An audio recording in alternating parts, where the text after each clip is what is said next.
The autumn rain painted Chicago's downtown streets in shades of gray and silver, turning the bustling financial district into a watercolor portrait of urban ambition. Through the floor-to-ceiling windows of the 57th floor, Richard Blackstone watched the tiny figures below navigate their daily struggles, completely unaware that their lives were about to intersect with his in the most unexpected way.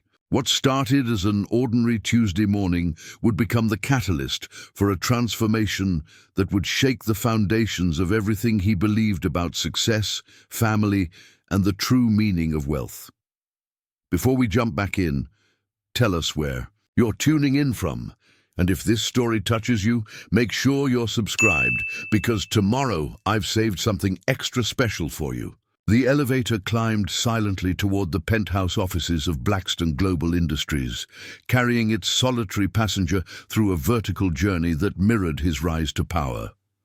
Richard Blackstone, at 42, commanded an empire worth $12 billion, built from a single computer repair shop his father had started in their garage 30 years ago. Now his company's tentacles reached into technology, real estate, manufacturing and finance across 4 continents.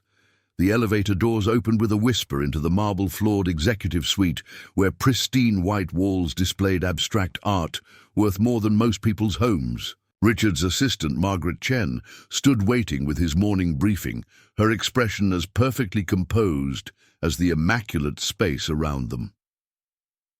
"Good morning, Mr. Blackstone," Margaret said, falling into step beside him as he strode toward his corner office. "The Tokyo markets closed up 3%. The Henderson acquisition paperwork is ready for your signature, and the board meeting has been moved to 2 o'clock. Richard barely acknowledged her words, his mind already calculating the day's potential profits and strategic moves. The Henderson acquisition alone would add another $800 million to his portfolio, eliminating a competitor while expanding his reach into the renewable energy sector. It was, he reflected with satisfaction, simply good business. His office occupied the entire southeast corner of the building, offering panoramic views of Lake Michigan and the sprawling city beyond. The space was a study in understated power: black leather furniture, a mahogany desk the size of a small car, and shelves lined with awards that spoke to his relentless pursuit of excellence. On the wall behind his desk hung his Harvard MBA, surrounded by photographs of handshakes with presidents, prime ministers, and other titans of industry. But conspicuously absent from this shrine to success were any personal photographs. No family. Portraits smiled from silver frames. No vacation snapshots spoke of relationships beyond the boardroom. Richard Blackstone's life was his company, and his company was his life. "Sir," Margaret continued, consulting her tablet with practiced efficiency, "there's also the matter of the community center donation request. The Brighton Elementary Foundation is asking for funding for their after-school program." Richard's expression hardened slightly. Charity requests were a constant irritation, a tax on success that he viewed with barely concealed contempt. "Standard response," he said curtly. "We're focusing our philanthropic efforts on larger, more strategic initiatives." The truth was simpler and uglier. Richard saw charity as a sign of weakness, a handout that enabled dependency rather than encouraging the self-reliance that had built his fortune. In his worldview, those who needed help simply weren't trying hard enough. Success was a choice, and failure was the natural consequence of insufficient effort. Margaret made a note on her tablet, her face revealing nothing of her personal thoughts about the decision. She had worked for Richard for 8 years, long enough to understand that arguing with his philosophy was futile and potentially career-ending. As Margaret left to handle the morning's correspondence, Richard settled into his leather executive chair and activated the wall of monitors that kept him connected to markets around the world. Numbers flowed across screens in an endless stream of data. Stock prices, commodity futures, currency exchange rates, and profit margins. This was his language, his religion, his reason for existing. The intercom buzzed softly. "Mr. Blackstone," came Margaret's voice. "Your brother called again. He'd like to discuss Thanksgiving plans." Richard's jaw tightened imperceptibly. David Blackstone, 3 years younger and infinitely more sentimental, had been trying to organize a family gathering for months. David worked as a high school guidance counselor in Milwaukee, a career choice that Richard considered a spectacular waste of the family's intellectual gifts.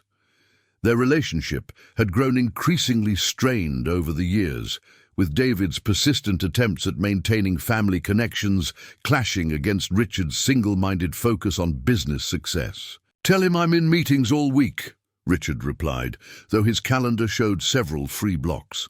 The lie came easily, as it always did when family obligations threatened to interfere with his carefully structured world. Through his windows, the city continued its daily dance of commerce and survival. From his elevated perspective, the people below looked like ants following predetermined paths, driven by needs and desires that Richard viewed with detached amusement. He had transcended such mundane concerns, rising above the messy complications of human emotion to achieve something purer, absolute financial power. His desk phone rang, displaying the direct line from his head of acquisitions. "Blackstone," he answered in his characteristic clipped tone. "Richard, we've got the Henderson numbers," came the voice of James Patterson, his most ruthless deal-maker. "They're hemorrhaging cash faster than we thought. If we wait another month, we can probably cut our offer by 20%. A smile played at the corners of Richard's mouth. This was the kind of information that made his pulse quicken, not from compassion for a struggling company and its employees, but from the opportunity to extract maximum value from someone else's misfortune. "Hold off on the paperwork," he instructed. "Let them sweat a little longer. The decision would likely cost 200 people their jobs when Henderson inevitably collapsed. But Richard compartmentalized such consequences as simply the price of efficient market operations. Sentiment was expensive, and he had not built his empire by indulging in expensive emotions. As the morning progressed, a steady stream of executives, lawyers, and financial advisors flowed through his office, each bearing reports, contracts, and opportunities that required his approval or rejection. Richard moved through these interactions with mechanical precision, his mind calculating risk and reward with the efficiency of a supercomputer. At 11:30, Margaret appeared in his doorway with his lunch reservation confirmation. "Your table at Le Bernardin is confirmed for 12:15, she said. "The car will be waiting downstairs in 10 minutes. Richard nodded absently, his attention focused on a contract that would give him controlling interest in a chain of automotive dealerships across the Midwest. The seller was motivated. His wife's medical bills had forced him to liquidate assets quickly, and Richard was prepared to exploit that desperation for maximum advantage. "Sir," Margaret added hesitantly, "the seller mentioned that he's hoping to retain some of the long-time employees. Perhaps we could discuss—" "Not our concern," Richard cut her off without looking up from the contract. "We're buying assets, not adopting a workforce. If they're valuable, they'll prove it. If not, they'll find other opportunities." Margaret's expression remained neutral, but something flickered in her eyes that might have been disappointment. She had learned, over 8 years of working for Richard, that appeals to his better nature were not just futile, but potentially dangerous to her own position. As Richard prepared to leave for lunch, he caught his reflection in the darkened window of his office. The image staring back at him was exactly what he had worked to become, impeccably dressed, supremely confident, and utterly in control. His tailored Italian suit spoke of success. His perfectly styled silver hair suggested wisdom and authority. and his cold blue eyes radiated the kind of power that made lesser men step aside. He was, by every measurable standard, a complete success. His bank account held more money than he could spend in 10 lifetimes. His influence extended into boardrooms and government offices around the world. His name appeared regularly in Forbes and Fortune as one of the most powerful men in business. Yet, as he studied his reflection, Richard felt only the familiar satisfaction of objectives achieved and obstacles overcome. The emotional emptiness that might have troubled a different man simply didn't register in his consciousness. He had trained himself to view feelings as inefficiencies, relationships as potential liabilities, and human connection as a luxury he couldn't afford. The elevator arrived with its customary silence, ready to carry him down from his tower to the street level where ordinary people conducted their ordinary lives. As the doors closed and the descent began, Richard was already mentally reviewing the afternoon's agenda, completely unaware that his carefully ordered world was about to encounter 3 10-year-old girls who would challenge every assumption he had ever made about the nature of true wealth. Outside, the autumn rain continued to fall, washing the streets clean and preparing the stage for an encounter that would change everything. Preparing and narrating this story took us a lot of time, so if you are enjoying it, subscribe to our channel. It means a lot to us. Now back to the story. The alarm clock's shrill cry pierced through the thin walls of the small apartment at 6:30 a.m. But Sarah Harper was already awake, standing at the narrow kitchen window, watching the sunrise paint the sky over Chicago's South Side. At 34, she carried herself with the quiet dignity of someone who had learned to find strength in the midst of overwhelming challenges. Her 3 10-year-old daughters, Emma, Grace, and Sophie, were still asleep in the single bedroom they shared, their matching faces peaceful in the early morning light. Sarah moved quietly through her morning routine, her bare feet silent, on the worn linoleum as she prepared for another day of holding her small family together through sheer force of will. The apartment was tiny, just 2 rooms plus a bathroom that barely qualified as a closet, but Sarah had transformed it into a home through careful attention to small details. Hand-sewn curtains brightened the windows, potted plants lined the sills, despite the lack of natural light, and photographs of her daughters covered every available surface, creating a gallery of love that made the cramped space feel warm and welcoming. The coffee maker gurgled to life, filling the kitchen with the rich aroma that had become Sarah's morning ritual of hope. As a night shift nurse at Chicago General Hospital, she had learned to survive on caffeine and determination, working from 11 p.m. to 7 a.m. to care for patients while her daughters slept safely at home. The schedule was brutal, but it was the only way she could manage childcare costs while still earning enough to keep them housed and fed. From the bedroom came the sound of stirring, followed by Emma's voice, always the first to wake among the triplets. "Mom, is it time?" "5 more minutes, sweetheart," Sarah called back softly, checking the clock above the sink. She had exactly 45 minutes before she needed to leave for her day job at the medical supply company, a part-time position that filled the gaps between her nursing shifts and helped stretch their meager budget. The triplets had been born during Sarah's senior year of nursing school, the result of a relationship with Michael Rodriguez that had ended when the realities of parenthood proved more challenging than his romantic notions could handle.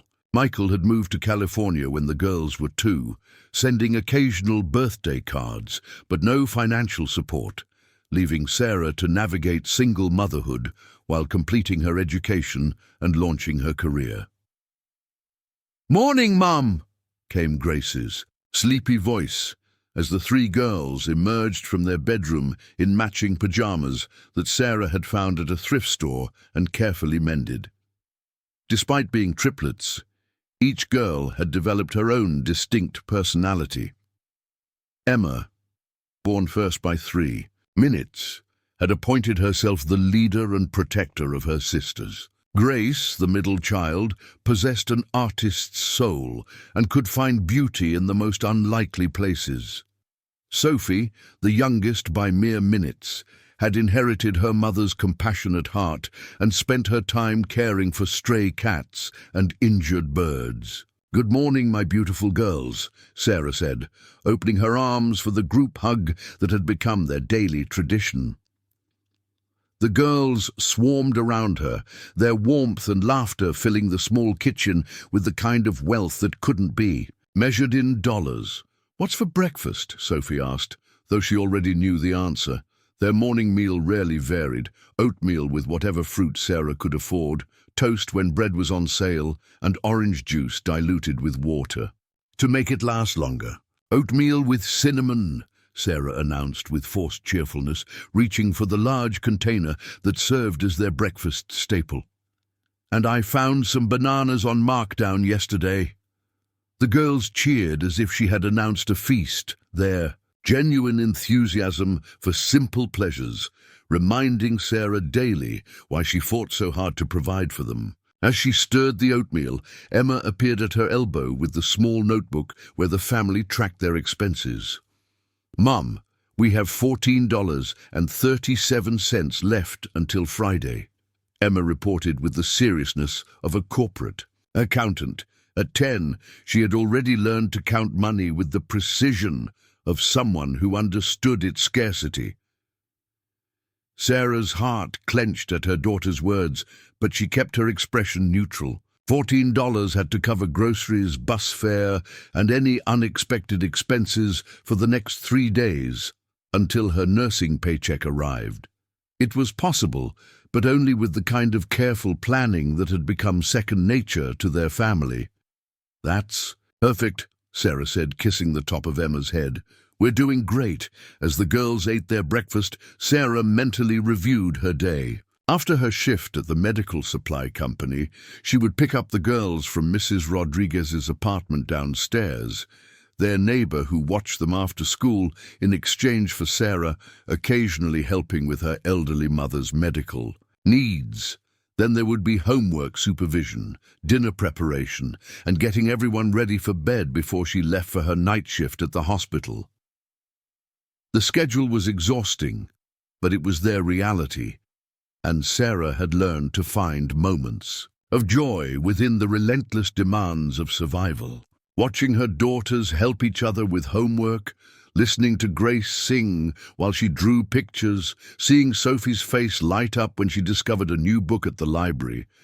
These moments made every sacrifice worthwhile.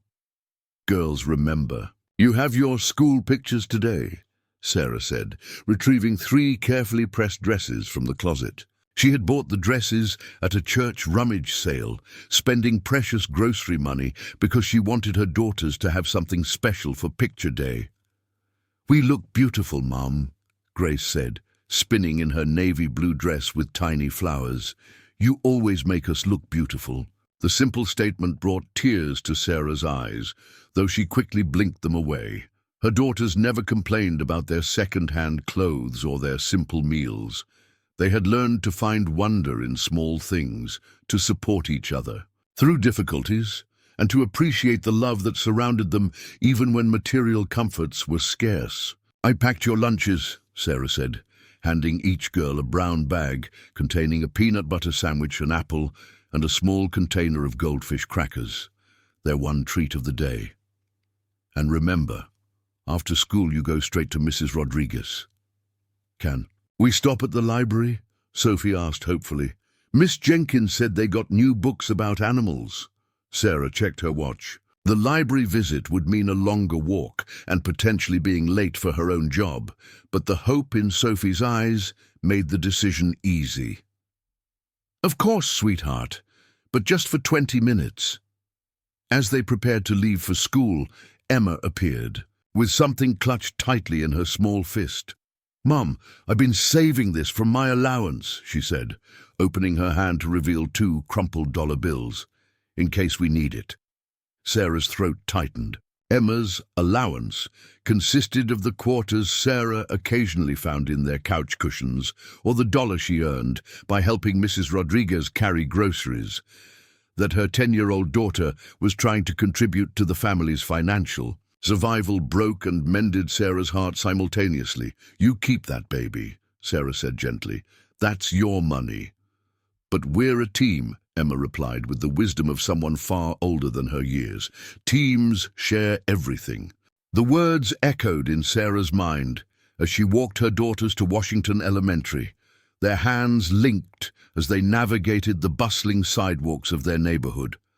Other families hurried past them, some heading to private schools in expensive cars, others like themselves making their way on foot to the local public school. But Sarah had taught her girls that their worth wasn't measured by their circumstances, and watching them laugh and skip beside her, she knew the lesson had taken root. At the school gates, Sarah hugged each daughter goodbye, breathing in their sweet scent and storing up their warmth to carry her through the long day ahead. "I love you to the moon and back," she whispered, their traditional farewell. "And to all the stars," they chorused back, running toward their classroom with the boundless energy that made everything seem possible. As Sarah watched them disappear into the school building, she had no idea that this ordinary Tuesday would become the day their lives changed forever. No idea that her daughter's natural generosity, the very quality she had worked so hard to nurture despite their own need, would soon create ripples that would reach all the way to the 57th floor of a downtown skyscraper where a billionaire sat surrounded by everything money could buy, yet possessing nothing that truly mattered. The autumn rain had transformed Chicago's financial district into a maze of reflections and shadows by 3:30 that afternoon. Richard Blackstone's black Mercedes glided through the wet streets, its heated leather seats and perfect climate control insulating him from the harsh realities just beyond the tinted windows. His driver, Carlos Martinez, navigated the downtown traffic with practiced ease, while Richard reviewed quarterly reports on his tablet, occasionally glancing up to check their progress toward the next board meeting. "Traffic's backing up ahead. Mr. Blackstone," Carlos reported, his voice respectful but familiar after 5 years of employment. "Looks like construction on Madison. Should I take the alternate route?" "No," Richard replied, without looking up from his screen. "I have 17 minutes. We'll make it." The Mercedes slowed to a crawl as they approached the intersection of Madison and Wells, where orange construction barriers had reduced 4 lanes to 2.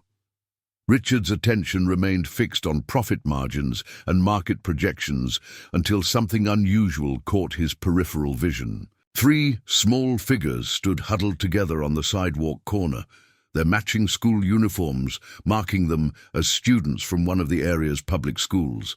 Emma, Grace, and Sophie Harper stood beneath the narrow overhang of a coffee shop, their backpacks pulled tight against the afternoon drizzle.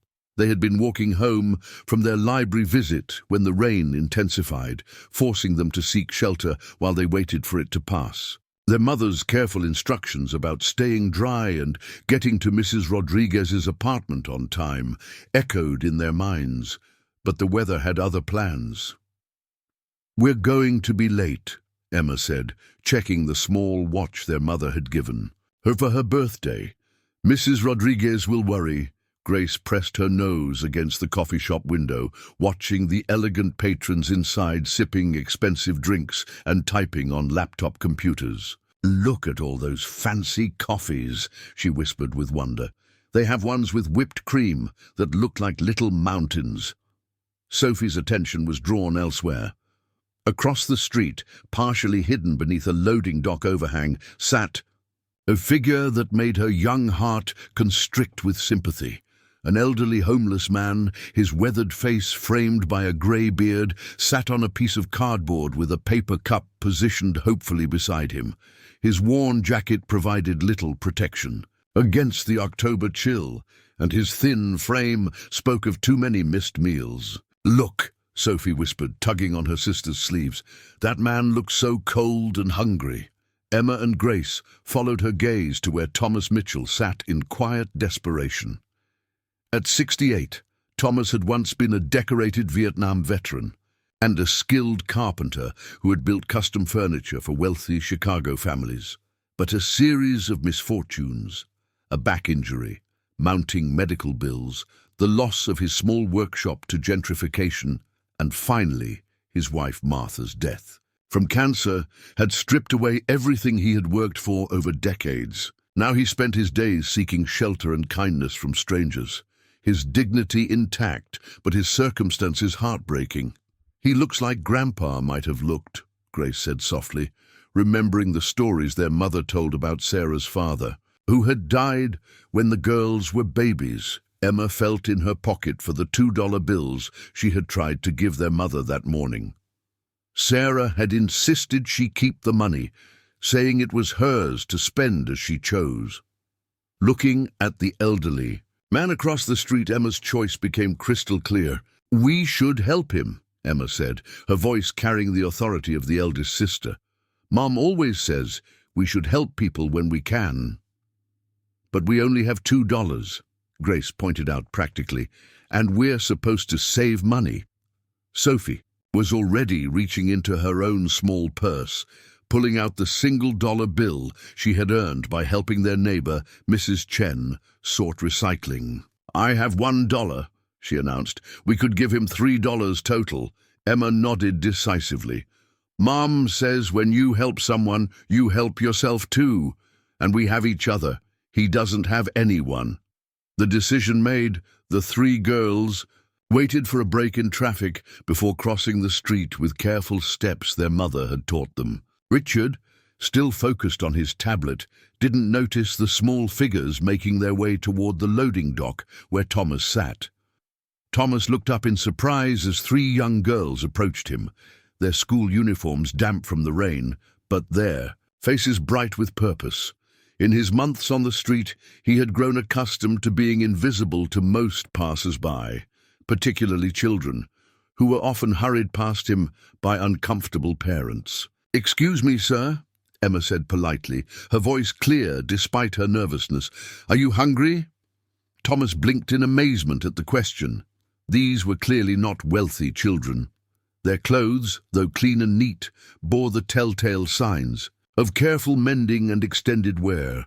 Their shoes showed scuff marks from long walks, and their backpacks were the sturdy, practical kind provided by school assistance programs.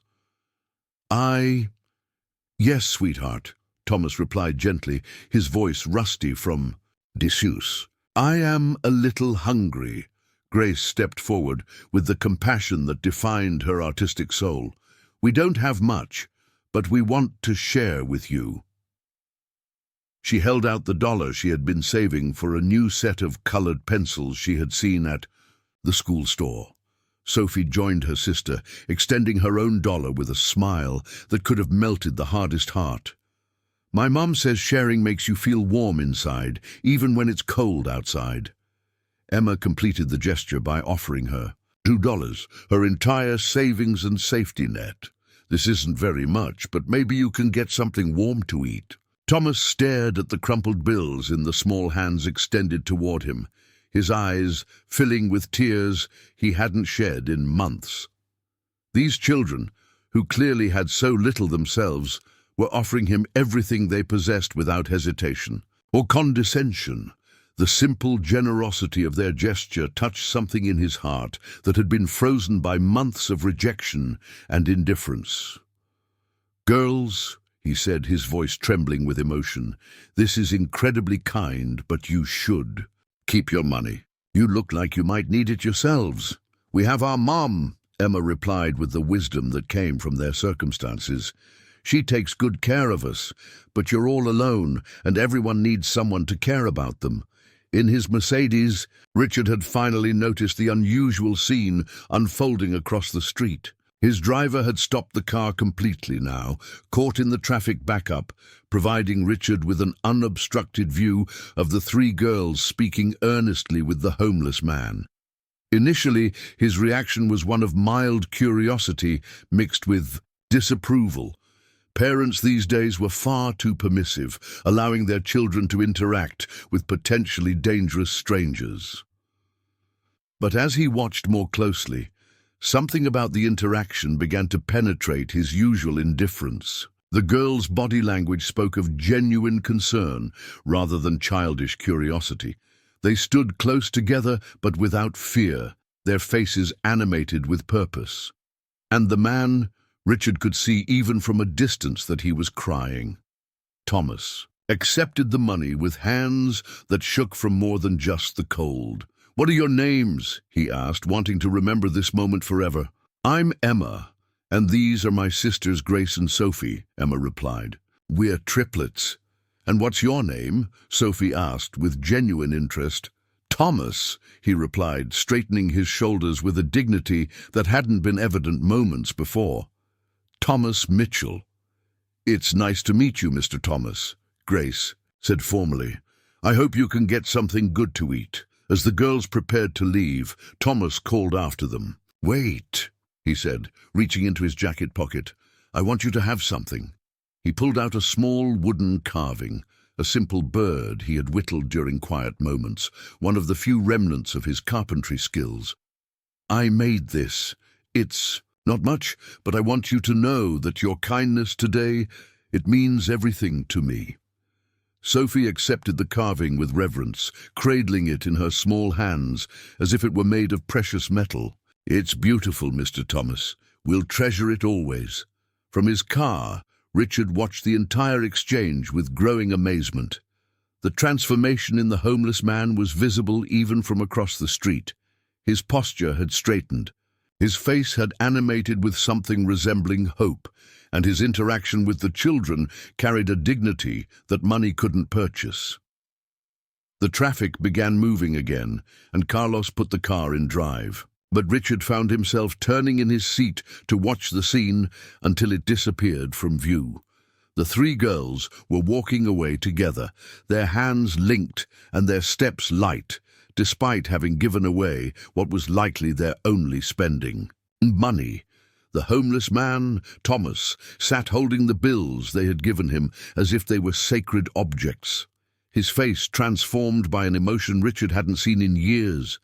Genuine gratitude mixed with restored faith in human goodness. As the Mercedes carried him toward his next appointment, Richard found himself unable to concentrate on his quarterly reports. Something about what he had witnessed challenged his fundamental beliefs about human nature, success, and the value of money. Those children had just demonstrated a form of wealth that had nothing to do with bank accounts or stock portfolios. A wealth of spirit that his $12 billion couldn't purchase.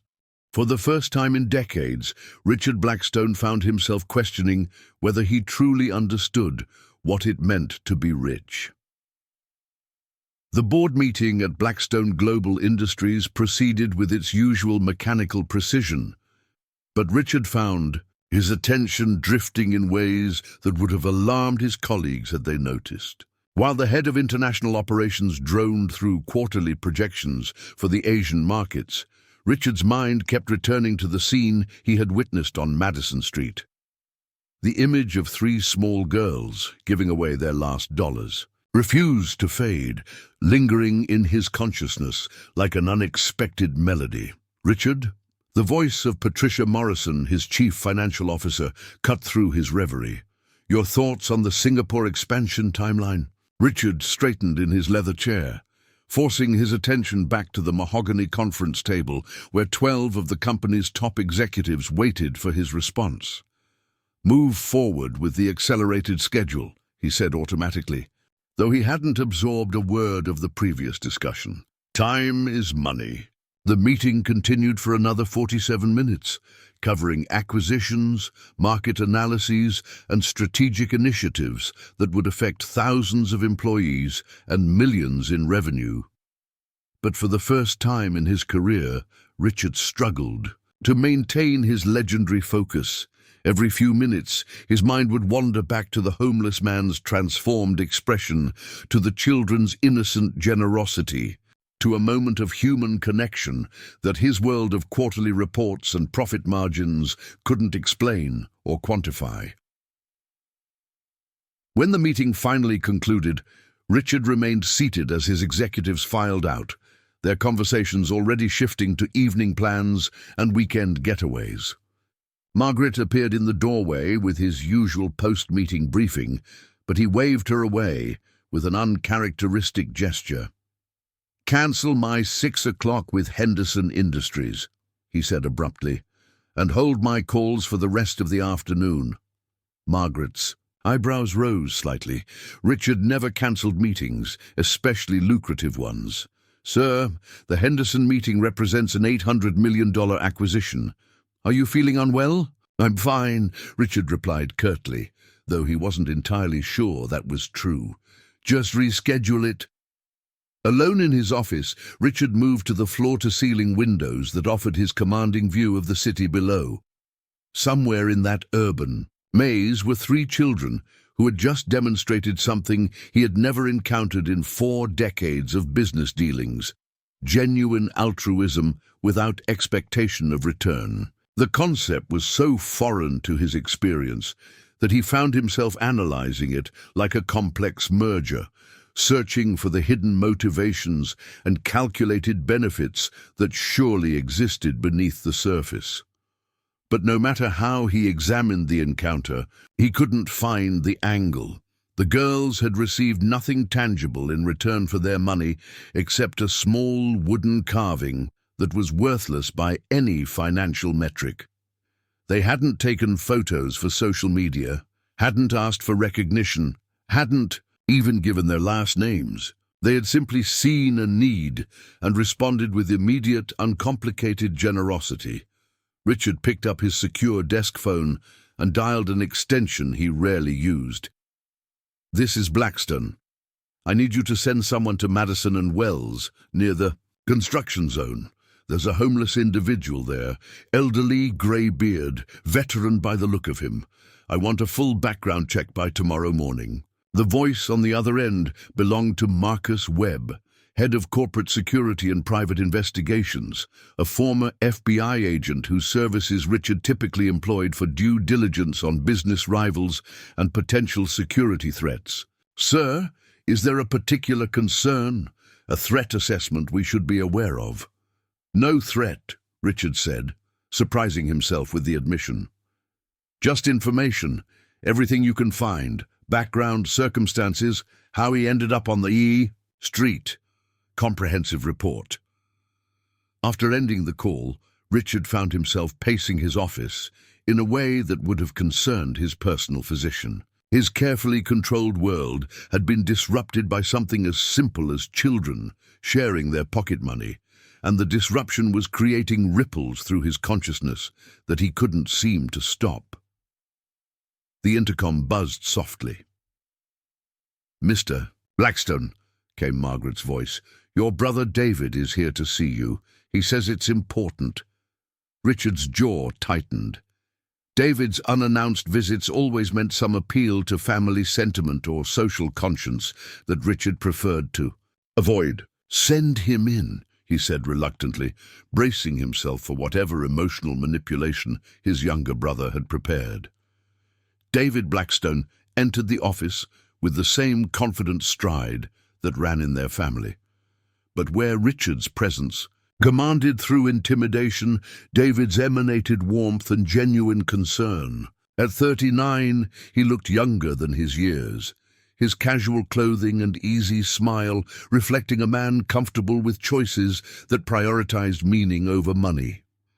"Hello, Richard," David said, settling into one of the leather chairs facing the massive desk. "Thank you for seeing me." "Make it quick," Richard replied, not bothering to sit. "I have calls to return." David studied his older brother with the patient expression of someone accustomed to hostility masquerading as efficiency. "I wanted to talk about Dad's foundation. The board is meeting next week to discuss funding priorities, and I thought you might want to be involved."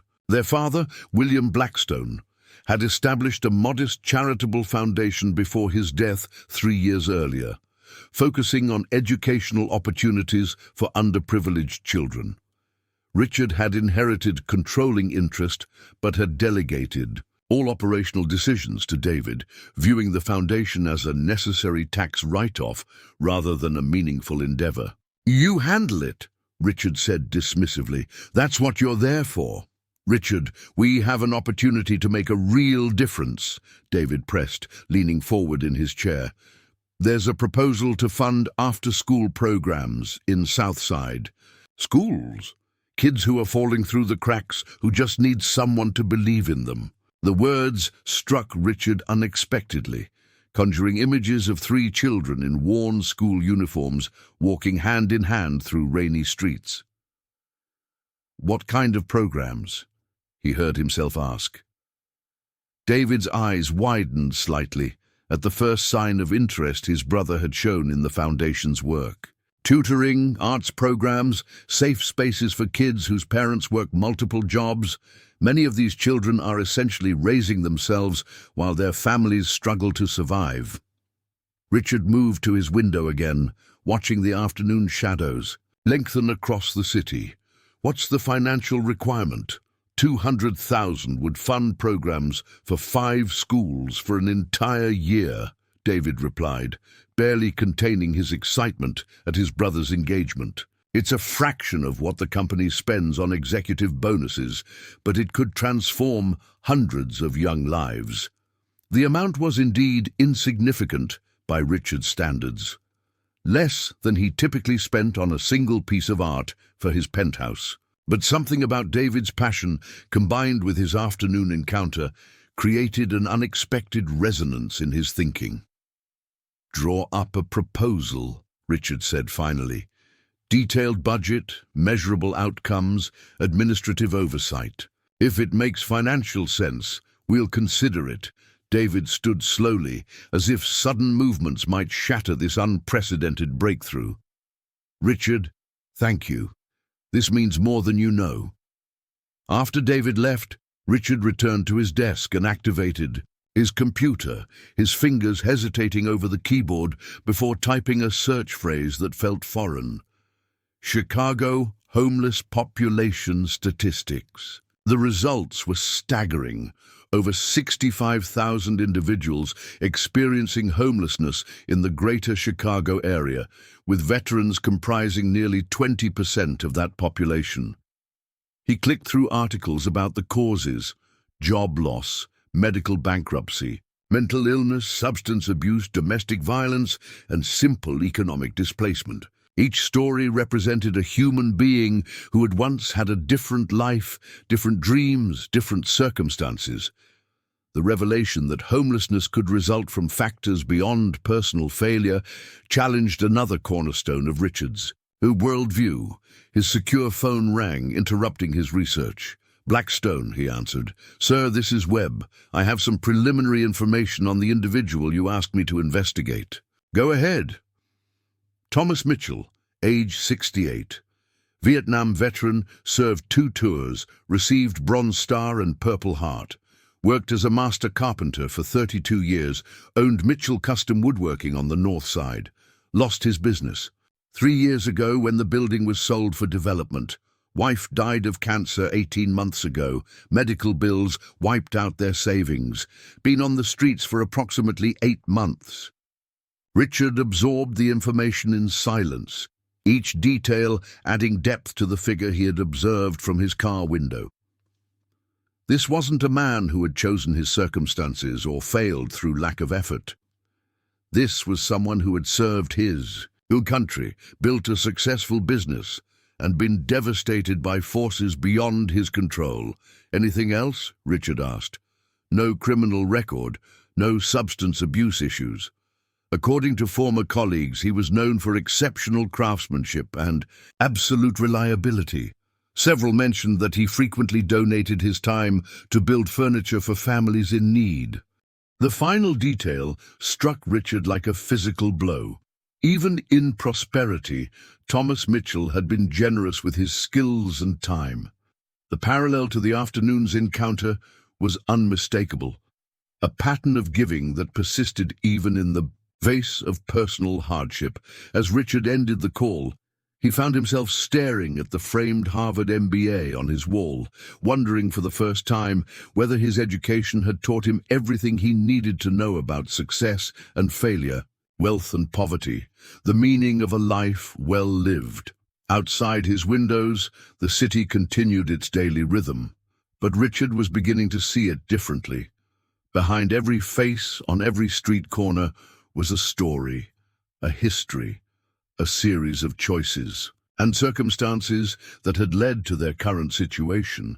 The neat categories he had constructed, winners and losers, deserving and undeserving, successful and failed, were beginning to blur in ways that made him deeply uncomfortable. Tomorrow, he would receive Webb's full report on Thomas Mitchell, but already Richard suspected that the information would only deepen the questions that 3 10-year-old girls had innocently introduced into his carefully ordered world. For the first time in his adult life, Richard Blackstone was beginning to wonder whether he had been measuring the wrong things all along. The following morning arrived grey and cold, with November winds carrying the promise of an early Chicago winter. Richard sat in his office at 6:30 a.m., 2 hours before his usual arrival time, staring at Marcus Webb's comprehensive report on Thomas Mitchell. The 47-page document painted a picture so different from Richard's assumptions about homelessness that he had read it 3 times, searching for inconsistencies or overlooked details that might restore his comfortable certainties.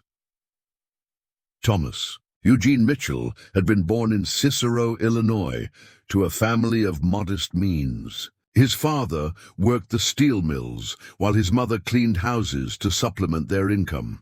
Thomas had earned a scholarship to study industrial arts at Northwestern, but the Vietnam War had interrupted his education.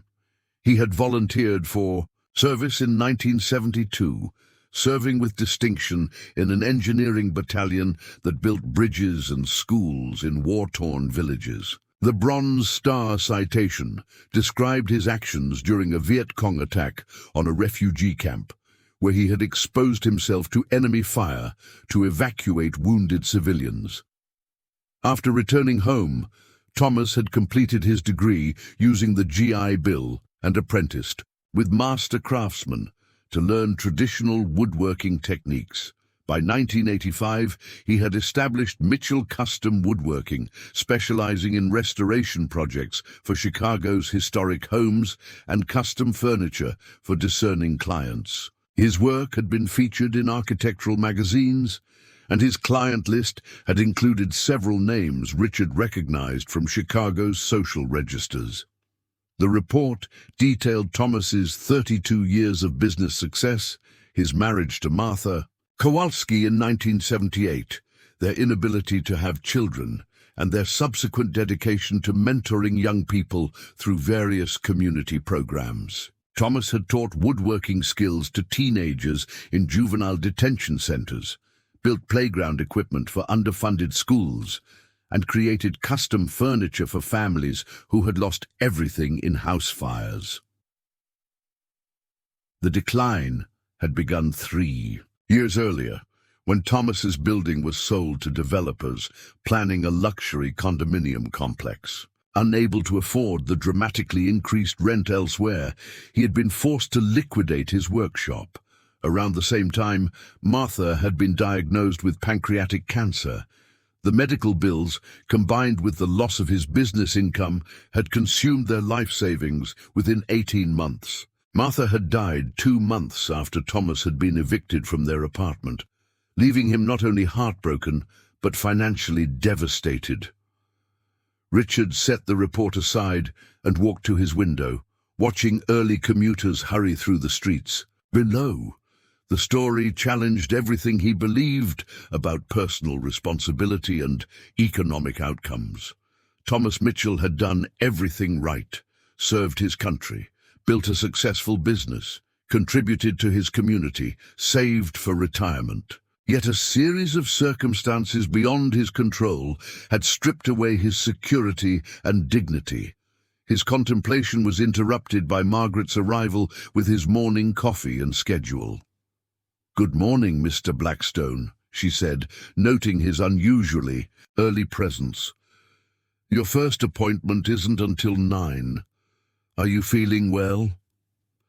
"Margaret," Richard said, turning from the window, "I want you to research Washington Elementary School on the South Side.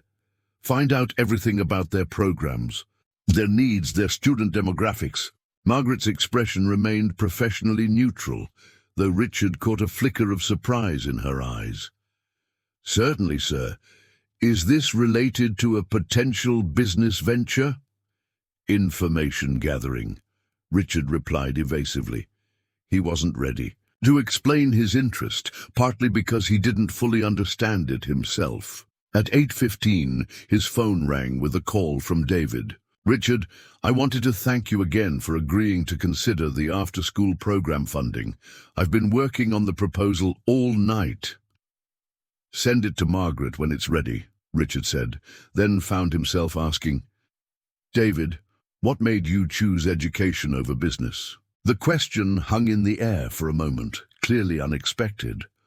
"I suppose I wanted to work with problems that couldn't be solved with money alone," David replied carefully. "There's something about seeing a kid's face light up when they finally understand a concept they've been struggling with. It's worth more than any profit margin."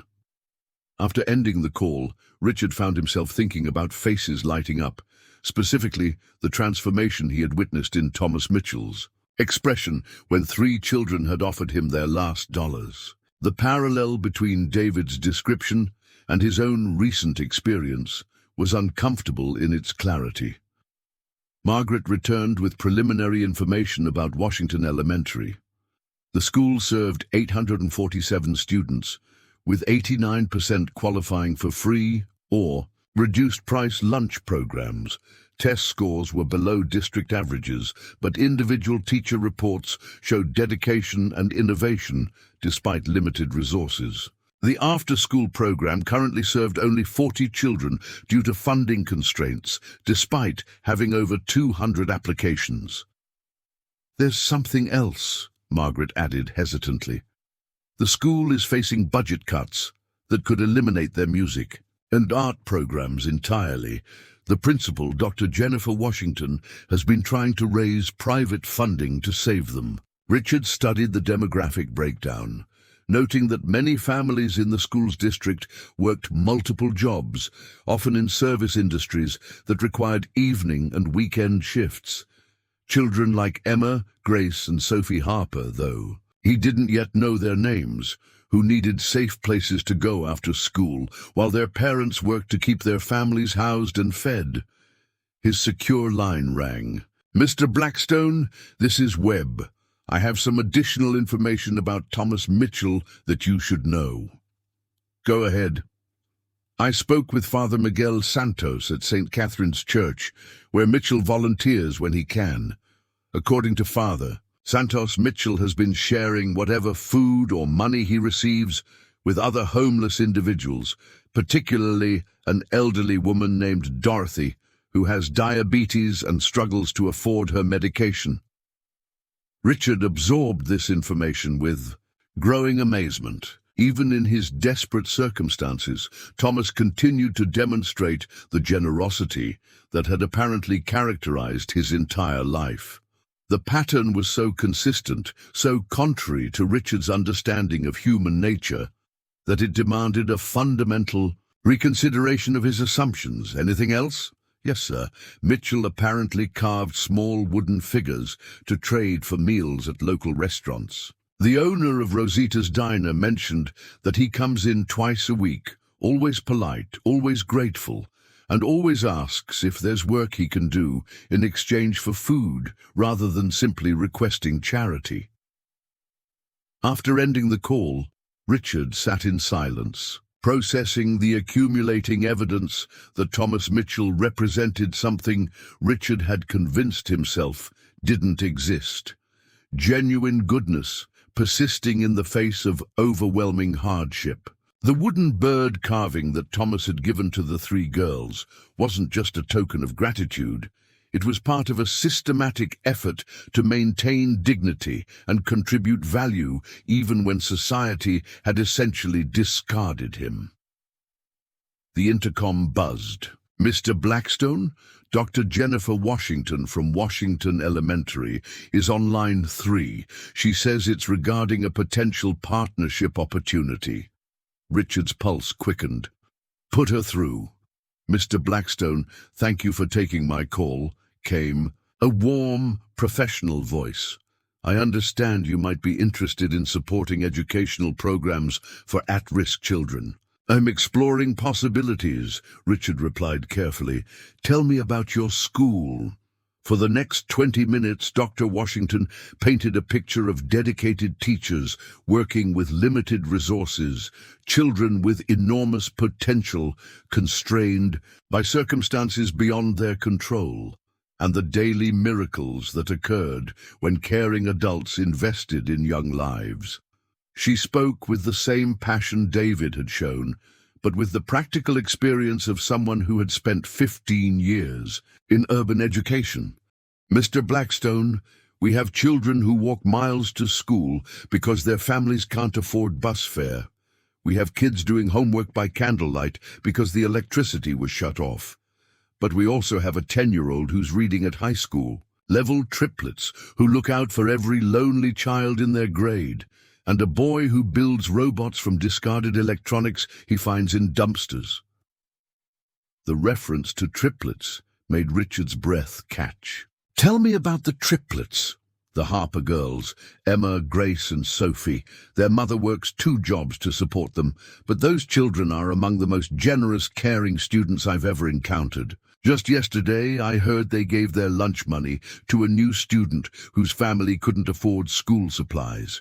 It's the 3rd time this month they've done something like that." Richard's hands tightened on the phone receiver. The children he had observed giving their money to Thomas Mitchell weren't anomalies. Their generosity was a pattern, a fundamental aspect of their character that extended throughout their daily lives. "Dr. Washington," Richard heard himself say, "I'd like to visit your school, today if possible." The surprise in her voice was evident. "Of course, Mr. Blackstone. We'd be honored to show you our programs. What time would work for you?" Richard checked his calendar, mentally calculating the disruption to his scheduled meetings. 2 o'clock. After ending the call, Richard sat back in his chair, recognizing that he had just committed to something unprecedented in his adult life, seeking to understand rather than to acquire, to learn rather than to profit. The 3 Harper girls had introduced a crack in the foundation of his worldview, and that crack was widening into questions he had never thought to ask. Margaret appeared in his doorway with a concerned expression. "Sir, visiting the school will require cancelling your meeting with the Pacific Rim investors. That represents a potential $400 million deal." Richard looked at his assistant, seeing her clearly for perhaps the first time in 8 years. Margaret had never missed a day of work, never failed to anticipate his needs, never shown anything but professional competence. Yet he realized he knew almost nothing about her life beyond these walls. "Margaret," he said quietly, "do you have children?" The personal question clearly startled her. "Yes, sir. 2 daughters, 7 and 9 years old." "What school do they attend?" "Lincoln Elementary, on the north side," she replied cautiously. "Cancel the Pacific Rim meeting," Richard said, his decision surprising him with its clarity. "Some things are more important than $400 million. As Margaret left to handle the cancellations, Richard turned back to his window, watching the city below with eyes that were beginning to see not just buildings and traffic, but the human stories contained within every street, every school, every corner where someone might be struggling or thriving or simply trying to get through another day. In a few hours, he would walk into Washington Elementary School and begin to understand what David had tried to tell him, what Thomas Mitchell had demonstrated, and what 3 10-year-old girls had shown him without even knowing they were teaching, that the most valuable things in life couldn't be purchased, only earned through the simple act of caring about someone other than yourself. Richard's black Mercedes felt absurdly out of place as it pulled up to Washington Elementary School at exactly 2 o'clock. The building stood as a testament to decades of deferred maintenance. Red brick walls weathered by Chicago winters, windows that had been repaired more often than replaced, and a playground where creativity had compensated for the lack of modern equipment. Yet even from the car, Richard could sense something vibrant about the place, an energy that emanated from within despite the humble exterior. Carlos opened the door, and Richard stepped onto cracked sidewalk that had been carefully patched with mismatched concrete. A small group of children played jump rope near the entrance, their laughter carrying across the schoolyard with infectious joy. One girl, no more than 8 years old, waved enthusiastically at his approaching figure, clearly unimpressed by his expensive suit or imposing demeanor. "Are you here to see our school?" she called out with the fearless curiosity of childhood. "We painted a mural in the hallway. It has butterflies and everything." Richard found himself pausing, caught off guard by the child's openness. In his world, interactions followed scripts, served purposes, advanced agendas. This genuine enthusiasm for sharing something beautiful with a stranger was foreign yet strangely compelling. "I'd like to see that mural," he replied, surprising himself with the sincerity in his voice. Dr. Jennifer Washington emerged from the school's main entrance, her professional smile warming as she approached. At 43, she carried herself with the confident grace of someone who had dedicated her career to fighting for children others had written off.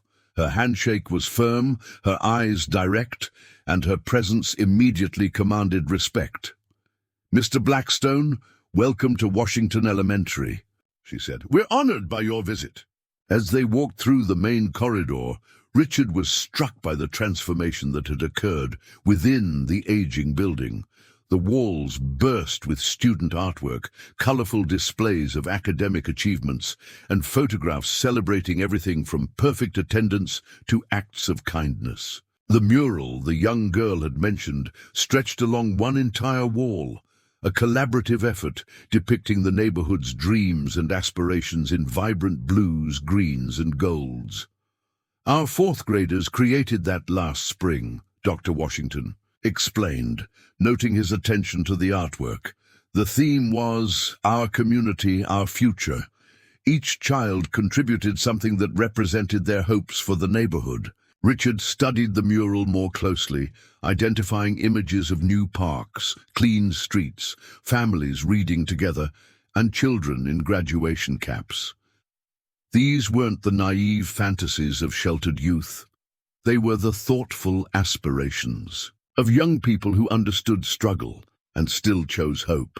"The Harper triplets contributed that section," Dr. Washington said, pointing to a portion of the mural that depicted 3 figures helping an elderly person cross a street.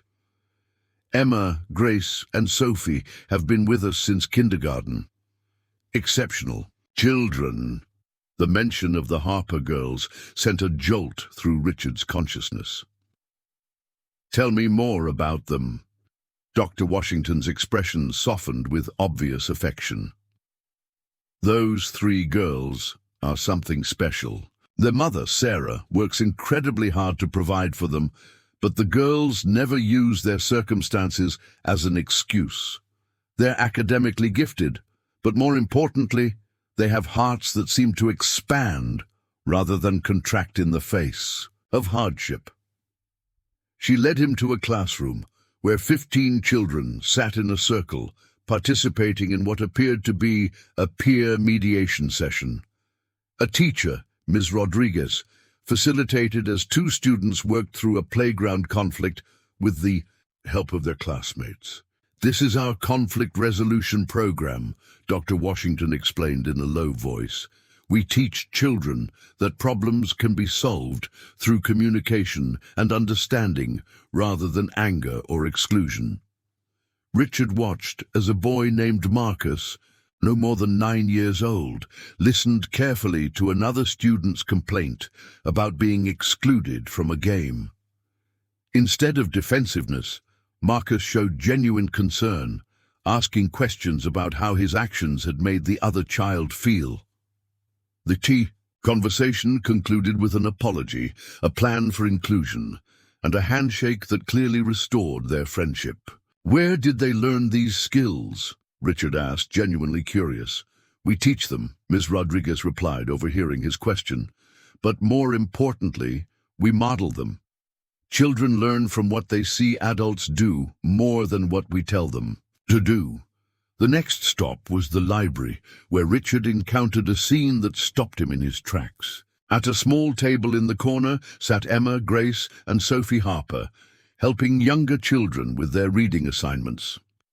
Emma patiently sounded out words with a first grader, while Grace used colored pencils to illustrate a story another child was reading aloud. Sophie sat with a kindergartner, listening with complete attention as the younger boy struggled through a simple book about animals. "They volunteer here every day after school," Dr. Washington said quietly. "They could be playing or working on their own assignments, but they choose to help others. Their mother doesn't require it. This is their own initiative," Richard observed, the interaction with growing fascination. These were the same children he had watched give away their last money to a homeless stranger, and here they were again, freely giving their time and attention to help others succeed. The pattern was unmistakable and profound. Grace looked up from her illustration and noticed Richard watching. Instead of shyness or suspicion, her face lit up with welcoming curiosity. "Are you visiting our school?" she asked, with the same openness he had encountered in the playground. "I am," Richard replied, finding himself drawn closer to their table. "What are you working on?" "I'm helping Jamie with his story about brave dogs," Grace explained, showing him her colorful drawing of a German shepherd rescuing a kitten from a tree. "He's a really good reader, but sometimes pictures help the words make more sense." Sophie, still listening to the kindergartner's halting recitation, looked up with equal friendliness. "Reading is like music," she said with startling insight. "Sometimes you have to hear the rhythm before the words start to flow." Emma, Eva, the responsible leader, maintained her focus on her first-grade student, but acknowledged Richard with a polite nod.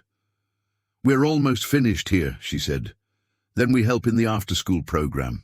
Richard felt something shift inside his chest as he watched these children embody values he had spent 42 years dismissing as naive or impractical.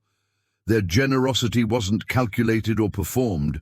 It was as natural as breathing, as automatic as their own heartbeats. Dr. Washington guided him to her office, where the walls were covered with thank you letters from former students, photographs of graduation ceremonies, and certificates recognizing the school's achievements despite its challenges. She poured coffee from a pot that had clearly seen better days and settled into a chair across from Richard. "Mr. Blackstone, I want to be honest with you about what we're facing," she began. "In 6 weeks, we'll lose funding for our music and art programs.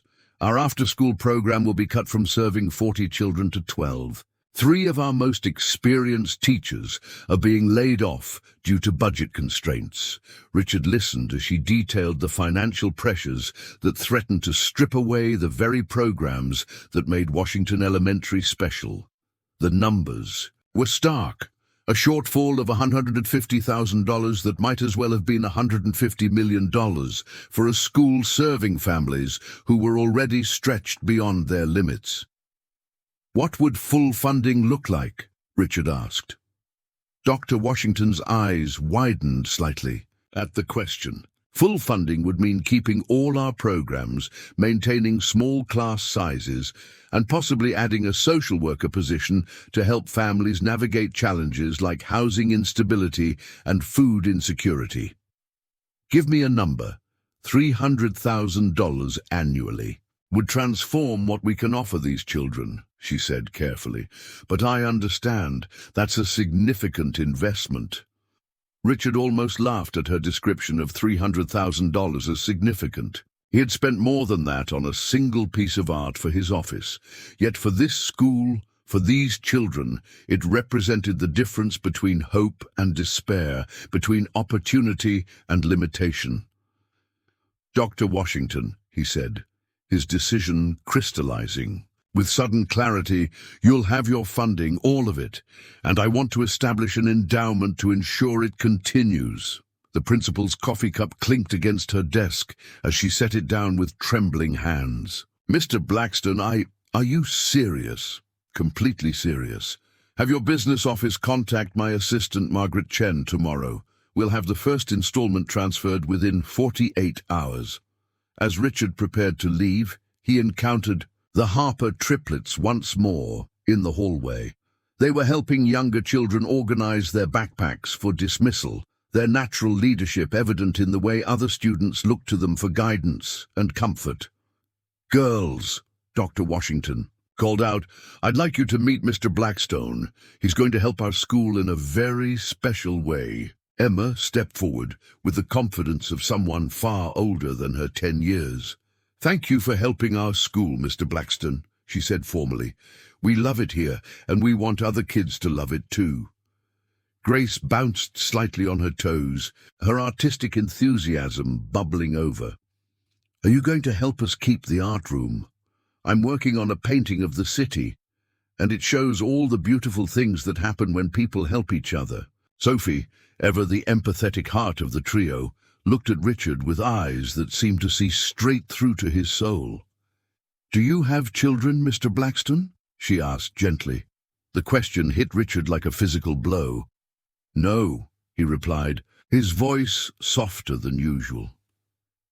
"I don't have children." "Well," Sophie said with the wisdom that sometimes emerges from innocent hearts, "now you have all of us." As Richard walked back to his waiting Mercedes, Sophie's words echoed in his mind with startling force. In the span of 2 hours, his understanding of wealth, success, and purpose had been fundamentally altered by a brick building full of children who possessed nothing material, yet seemed to own everything that truly mattered. The drive back, too. His gleaming tower felt like traveling between two different worlds, one built on acquisition and competition, the other founded on generosity and connection. For the first time in his adult life, Richard Blackstone was beginning to question which world contained the greater riches. The following morning brought an unusual restlessness to Richard's typically structured routine. He found himself standing at his office windows before dawn, coffee growing cold in his hands as he watched the city wake up below. The financial commitment to Washington Elementary had been processed overnight. $300,000 transferred with the efficiency that characterized all his business dealings, yet the transaction felt different from any other he had ever made. For the first time he had given money without expecting a return, without calculating advantage, without seeking control. Margaret arrived at her usual time to find Richard already deep in conversation with Marcus Webb, his head of security. The two men were studying photographs and documents spread across the conference table, their voices low and urgent. "Sir," Margaret interrupted carefully, "your morning appointments are ready to be confirmed." Richard looked up, his expression more animated than she had seen in years. "Cancel everything until noon," he said. "And call David. Tell him I want to accelerate the foundation funding for the after-school programs. All of it." Margaret's eyebrows rose slightly, but she had learned not to question Richard's decisions when he spoke with such certainty. As she left to handle the schedule changes, Richard turned back to Webb's latest report. "I want a complete plan," Richard said, tapping the photographs of Thomas Mitchell. Housing options, medical care, job training possibilities, everything. Webb nodded, making notes on his tablet. Sir, I should mention that Mitchell has been asking around about the 3 girls who helped him yesterday.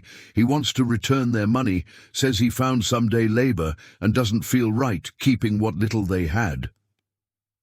The revelation stopped Richard mid-stride. Even after receiving unexpected kindness, Thomas's first instinct was to consider others' needs above his own. The pattern of selflessness was so consistent that it challenged Richard's fundamental assumptions about human nature and survival instincts. "Where is he now?" Richard asked. "Still near the Madison Street construction zone. Same spot as yesterday." Richard made a decision that would have seemed impossible just 48 hours earlier. "I'm going to talk to him." Webb's expression remained professionally neutral, though Richard caught a flicker of surprise. "Sir, would you like me to arrange a meeting? Perhaps somewhere more appropriate?" "No," Richard said firmly. "I'm going to him." An hour later, Richard found himself walking down Madison Street, his expensive overcoat drawing curious glances from passers-by. He had dismissed Carlos and the Mercedes 3 blocks away, wanting to approach on foot. The construction zone bustled with morning activity, but Thomas sat in his usual spot beneath the loading dock overhang, whittling another small wooden figure. With careful attention to detail, Thomas looked up as Richard's shadow fell across his workspace, his weathered face showing polite wariness at the approach of someone who clearly belonged to a different social stratum. Years on the street had taught him to read people quickly, and everything about Richard's bearing spoke of wealth and power. "Good morning," Richard said, the words feeling foreign as he addressed someone he had previously seen only as a curious. A tableau from his car window. "Morning," Thomas replied carefully, setting down his carving tools. "Can I help you with something?" Richard studied the man's face up close for the first time, seeing details that distance had obscured. Thomas's eyes held intelligence and dignity despite his circumstances. His clothes, though worn, were clean and carefully maintained. His hands, though roughened by weather and hardship, moved with the precise control of someone accustomed to creating beautiful things. "Yesterday, 3 young girls gave you some money," Richard began, unsure how to navigate this unprecedented conversation. Thomas's expression immediately softened, a smile transforming his features. "Emma, Grace, and Sophie," he said warmly. "Beautiful children, hearts bigger than most adults I've known." He reached into his jacket pocket and withdrew the 3 crumpled dollar bills. "I've been hoping to find them again. I did some work yesterday and I want to return this. They need it more than I do." The gesture struck Richard with unexpected force. Thomas had spent a night in November, cold, rather than use money given to him freely by children who had clearly needed it themselves. The selflessness was so complete, so contrary to every business. In principle, Richard understood that it forced him to reconsider his most basic assumptions about human motivation. "Mr. Mitchell," Richard said, the use of his name causing Thomas to look up sharply. "My name is Richard Blackstone. I'd like to talk with you." Recognition flickered in Thomas's eyes, not of Richard personally, but of the name that appeared regularly in Chicago's business news. "Mr. Blackstone," Thomas said with quiet dignity, struggling to his feet despite obvious joint pain. "I'm honored, though I can't imagine what brings you to this part of the city." "You do," Richard replied simply. "I witnessed what happened yesterday with the children. I've learned about your background, your service to our country, your business, your circumstances.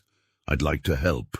Thomas's expression grew wary, the same careful distance Richard had observed in so many business negotiations when one party suspected hidden motives.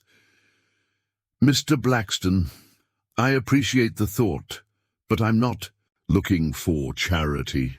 If there's work you need done, I'm willing to earn whatever help you might offer." The response impressed Richard more than any boardroom presentation ever had. Despite having lost everything, Thomas insisted on maintaining his dignity through contribution rather than dependence.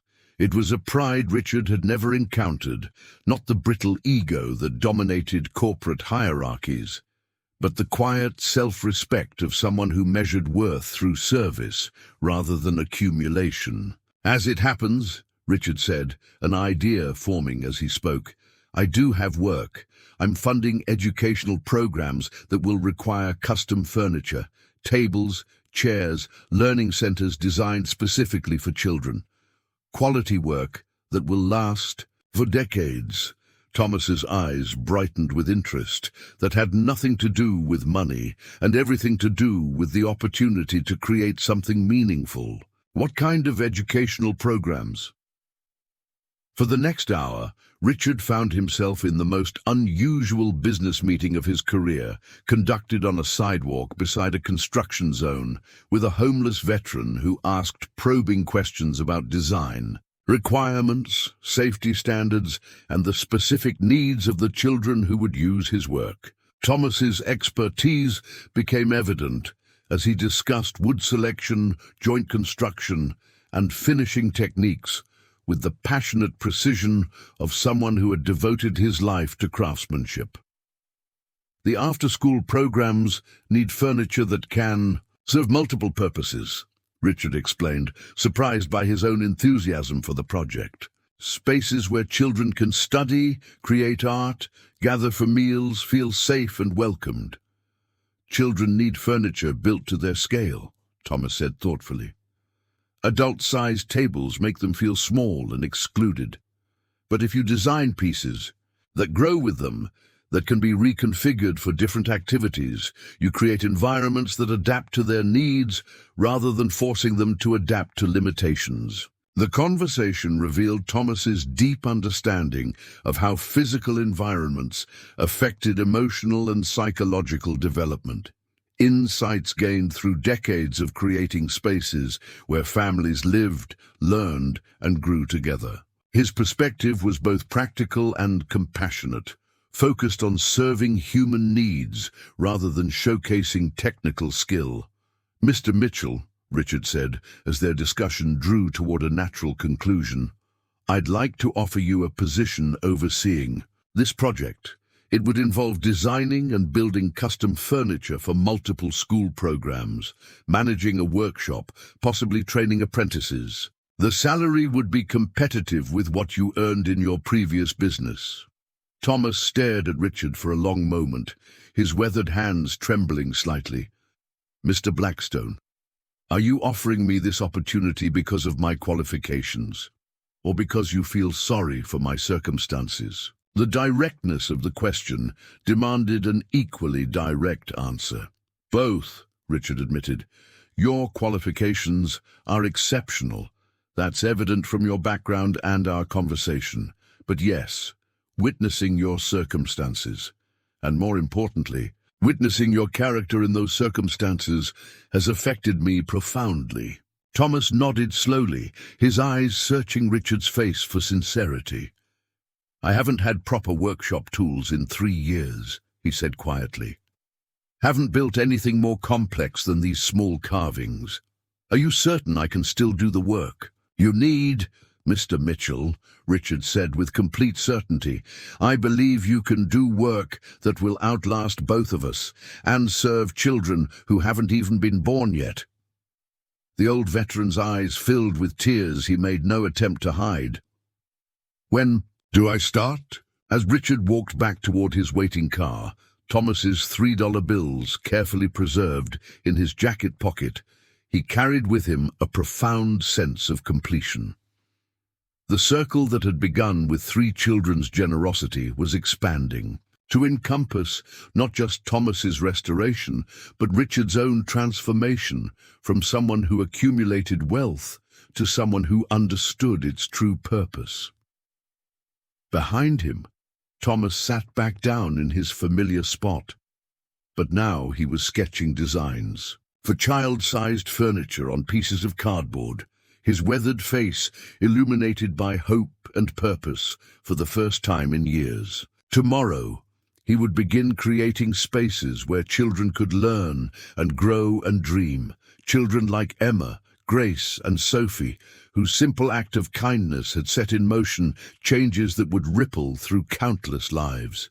Richard had learned something that no business school had ever taught, that the most valuable investments were those that couldn't be measured in dollars, but in the transformation of human potential into human flourishing. 2 weeks after his encounter with Thomas Mitchell, Richard found himself developing routines that would have seemed impossible just a month earlier. Every morning, he reviewed progress reports from Washington Elementary instead of stock market summaries. His lunch meetings increasingly focused on educational initiatives rather than acquisition strategies. Most remarkably, he had begun taking walking routes through the city that brought him into contact with people he had previously observed only from the windows of his climate-controlled vehicles. It was during one of these walks that fate orchestrated the meeting that would complete his transformation. Richard had just finished inspecting the warehouse space he had leased for Thomas's furniture workshop when he decided to walk the 6 blocks back to his office instead of calling for his car. The November afternoon was crisp and clear, the kind of Chicago day that made the city feel manageable and intimate despite its sprawling size. As he turned the corner onto Wabash Avenue, Richard found himself approaching the very intersection where he had first witnessed the Harper girls' act of generosity. The construction had moved to a different phase, but the area remained busy with afternoon foot traffic. He paused, remembering the scene that had initiated his journey toward understanding what truly mattered in life. "Mr. Blackstone?" The voice was young and uncertain, causing Richard to turn toward its source. Standing on the sidewalk, their school, backpacks slung over shoulders and their hands linked in the familiar chain of sisterhood, were Emma, Grace, and Sophie Harper. They looked at him with the mixture of recognition and curiosity that children reserve for adults who exist at the periphery of their world. "Hello, girls," Richard replied, surprised by the genuine warmth in his own voice. "Emma, Grace, and Sophie, isn't it?" Emma stepped forward slightly, her natural leadership evident even in this unexpected encounter. "Yes, sir. Dr. Washington told us you're helping our school. Thank you very much." "We heard you're keeping the art room open," Grace added, her face lighting up with excitement. "I'm working on a painting for the spring art show. It's about kindness traveling around the world like seeds on the wind." Sophie, always the most emotionally intuitive of the trio, studied Richard's face with those penetrating eyes that seemed to see beyond surface appearances. "Are you the man who was in the fancy car that day we helped Mr. Thomas?" The question caught Richard completely off guard. He had assumed his presence in the Mercedes had gone unnoticed during that transformative moment 2 weeks earlier. "You saw me?" "I always notice cars," Sophie said matter-of-factly, "but mostly I noticed that you were watching us. You looked surprised by something." Richard felt a strange vulnerability as he realized these children had been aware of his observation during their moment of pure generosity. "I was surprised," he admitted honestly. "I had never seen anything like what you girls did that day." "You mean helping someone?" Emma asked, genuinely puzzled by his reaction. "But that's just what people do when someone needs help." The simple statement encapsulated the profound difference between Richard's previous worldview and the reality these children lived every day. In their universe, generosity wasn't remarkable. It was simply the natural response to encountering need.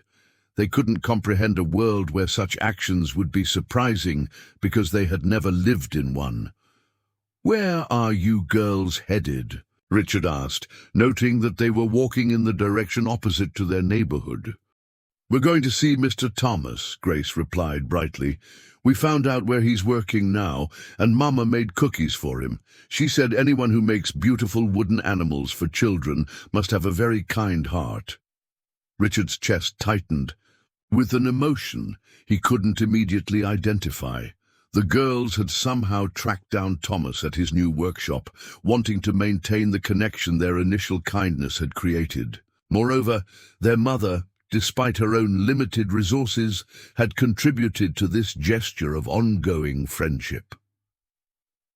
"Would you like to walk with us?" Sophie asked with the open invitation that characterized her approach to the world.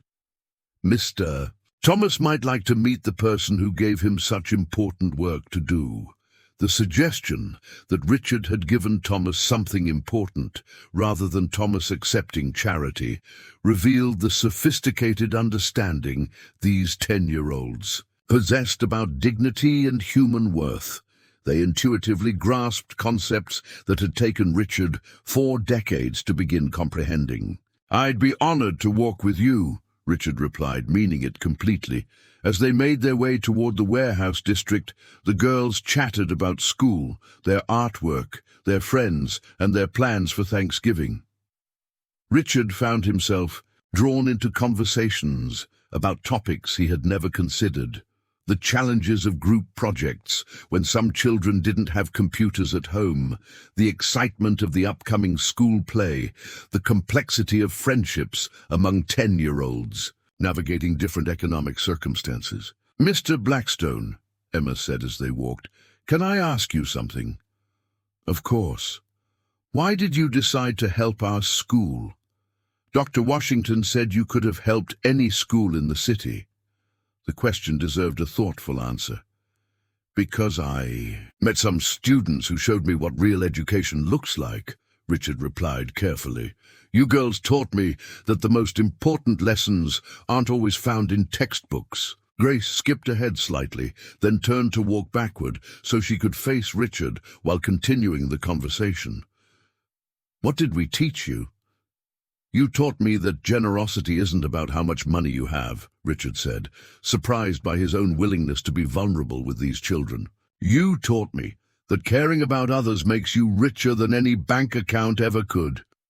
Sophie reached out and took Richard's hand with the unself-conscious affection that children show when they sense genuine kindness in an adult.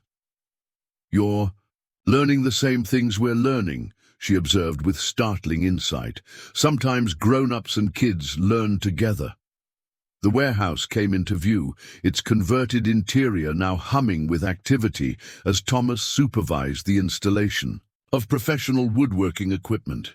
Through the large windows, they could see him working with 2 young apprentices, former juvenile offenders he had requested to hire, believing that everyone deserved a second chance to build something meaningful. "Mr. Thomas," Grace called, out as they approached the entrance, her voice carrying pure joy at seeing their friend again. Thomas looked up from the table, saw he was calibrating, his weathered face transforming with delight as he recognized his young visitors. He wiped his hands on a clean cloth and hurried toward them, his movements showing energy and purpose that had been absent during his months on the street. "Emma, Grace, Sophie!" he exclaimed, opening his arms for the group hug they immediately provided. "And Mr. Blackstone," he added, extending his hand with respect and gratitude. "What a wonderful surprise." "Mama made cookies," Sophie announced, producing a carefully wrapped package from her backpack. "She said to tell you that our whole family is grateful for your friendship." Thomas accepted the cookies with the same reverence he had shown for their initial gift of $3. "Your mother is raising 3 extraordinary young ladies," he said, his voice thick with emotion. "You girls changed my life in ways you'll never fully understand." "You changed ours too," Emma replied with mature wisdom. "You showed us that helping someone helps yourself too. That's what Mama always says, but seeing it happen made it real." As the girls explored the workshop, marveling at the precision tools and examining the furniture pieces Thomas had already begun creating, Richard observed the completion of a circle that had begun with a simple act of childhood generosity. Thomas's workshop would create learning environments for hundreds of children like Emma, Grace, and Sophie. Those children would grow up in spaces designed with love and craftsmanship, surrounded by evidence that someone had invested in their potential. "Mr. Blackstone," Thomas said quietly as they watched the girls examine a child-sized reading table he was constructing. "I want you to know that this opportunity has given me back more than just financial stability. It's given me back my purpose, my dignity, my hope for the future." "Thomas," Richard replied, "I think we've all been given something invaluable. These girls didn't just help you. They taught all of us what it means to be truly wealthy." As the afternoon drew toward evening, the Harper girls prepared to head home to help their mother with dinner preparations. They hugged Thomas goodbye, promised to visit again soon, and surprised Richard with equally warm embraces that spoke to the generous hearts that had initiated this entire transformation. Walking back toward the city center as the girls headed toward their neighborhood, Richard reflected on the incredible journey that had begun, with 3 children sharing their last dollars. In less than a month, his understanding of success, wealth, and purpose had been completely reconstructed. He had discovered that true richness lay not in accumulation, but in contribution, not in what he could acquire, but in what he could give, not in standing above others, but in lifting them up. The circle was complete, but Richard sensed that it was also just beginning. The ripples from Emma, Grace, and Sophie's simple act of kindness would continue spreading outward, touching lives and creating opportunities for generosity that none of them could yet imagine. And at the center of it all would be the lesson that had taken a billionaire CEO 42 years to learn, that the greatest wealth comes from enriching the lives of others. 3 weeks later, Thanksgiving morning arrived, with the kind of crisp clarity that made Chicago feel like a city of infinite possibilities. For the first time in over a decade, Richard Blackstone woke up in his penthouse apartment not to review financial reports or prepare for strategic meetings, but to participate in something he had avoided for years: family gathering. The invitation had come from an unexpected source. David had called the previous week with his usual request for Thanksgiving dinner, but this time Richard had surprised them both by accepting. More remarkably, he had asked if he could bring guests, a request that had left his brother speechless for several moments. "Guests?" David had finally managed. "Richard, you haven't brought anyone to a family gathering since, well, ever." "Things change," Richard had replied, and the understatement had carried more weight than either brother could have anticipated. Now, as Richard stood in his kitchen attempting to prepare dishes he had never cooked before, he reflected on the extraordinary transformation that had occurred in less than a month. The man who had once measured success solely in quarterly profits was now more concerned with the progress reports from Washington Elementary, where test scores were rising and attendance had reached an all-time high since the funding had been restored. Margaret had helped him coordinate the morning's logistics with her usual efficiency, though her professional composure had cracked slightly when he explained his plans. "Sir," she had said carefully, "you're certain about inviting the Harper family and Mr. Mitchell to your brother's Thanksgiving dinner?"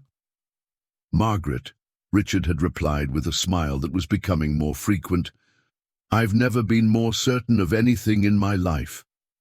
The Harper family had initially been hesitant to accept the invitation.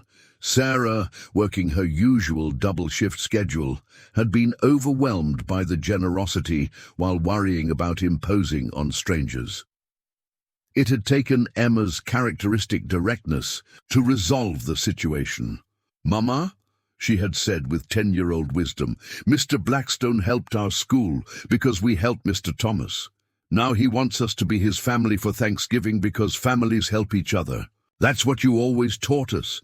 The logic had been irrefutable, and Sarah had accepted with the same grace she brought to all of life's unexpected turns. Thomas had required different persuasion. His workshop had become a source of immense pride and purpose, but social situations outside of work still triggered memories of the months when he had been invisible to most of society. Richard had visited him personally, bringing along photos from David's previous Thanksgiving gatherings to show that this would be a relaxed, welcoming environment. "Thomas," Richard had said, "these people will appreciate you for exactly who you are, just as Emma, Grace, and Sophie did that day on Madison Street." By 11 o'clock, Richard found himself standing in David's suburban Milwaukee driveway, his Mercedes looking oddly formal beside the practical sedans and minivans that belonged to his brother's neighbors. Thomas sat in the passenger seat, wearing a new suit he had purchased with his first paycheck, his nervous energy balanced by quiet dignity. Behind them, Carlos drove a second car carrying Sarah and the triplets, who had insisted on bringing homemade rolls despite Sarah's concerns about contributing to someone else's meal. David's house embodied everything Richard had once dismissed as suburban mediocrity. A modest, two-story colonial with a well-maintained yard, children's bicycles in the driveway, and the kind of lived-in warmth that money couldn't purchase. Now, approaching the front door with his unconventional family, Richard saw it differently, as a home where relationships mattered more than square footage, where memories were more valuable than possessions. The door opened before they could knock, revealing David's wife, Linda, whose smile of genuine welcome immediately set everyone at ease. Behind her, their two children, Michael, 12, and Sarah, 10, peered curiously at the arriving guests. "You must be Emma, Grace, and Sophie," Linda said warmly, kneeling to the triplets' eye level. "David told me you're the artists who helped create that beautiful mural at your school." The girls beamed with pride, their initial shyness evaporating in the face of such warm recognition. Grace stepped forward with a wrapped package. "We brought you a painting," she announced. "It shows what we're thankful for this year." As the introductions continued, Richard watched his carefully structured world blend seamlessly with the warm chaos of family life. Thomas was immediately drawn into conversation with David about woodworking projects, their shared appreciation for craftsmanship, creating instant connection. Sarah found herself comparing parenting strategies with Linda, their similar experiences raising children on limited resources, forming immediate bonds. The triplets, meanwhile, had discovered David's children and were already engaged in the complex negotiations that determine playground hierarchies and afternoon activities. Emma was explaining the rules of a game she had invented. Grace was admiring Sarah's art supplies, and Sophie was helping Michael understand the feeding schedule for the family's rescued cat. "Richard," David said quietly, pulling his brother aside as the house filled with comfortable conversation, "I have to ask, what happened to you?" Richard considered the question seriously, watching as Thomas carved turkey with the same careful precision he brought to his furniture work, while the Harper girls set the table with meticulous attention to making everything perfect for their hosts. "I learned the difference between being rich and being wealthy," Richard replied finally. "I spent 42 years accumulating money and almost no time accumulating anything that actually mattered. The Thanksgiving meal became a celebration of more than gratitude. It became a testament to the transformative power of unexpected connections." Thomas shared stories of his military service that captivated the children while teaching them about courage and sacrifice.